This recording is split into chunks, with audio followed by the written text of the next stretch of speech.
প্রথমবার কোনো হসপিটালে অ্যাজ এ স্টুডেন্ট হিসেবে যাওয়ার ফিলিংসটা বেশ অন্য রকমের ছিল। হাই, আমি ভূমিকা। আজ থেকে আমাদের শুরু হচ্ছে হসপিটাল ডিউটি, মানে এক নতুন অভিজ্ঞতা, নতুন কিছু শেখা।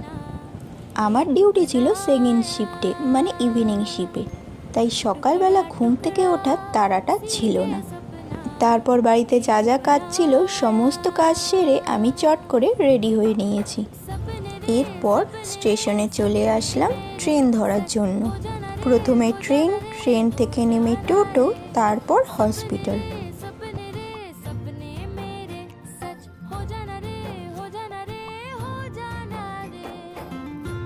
ডিউটির পর বাইরে এসে দেখি বাইরে পুরো অন্ধকার।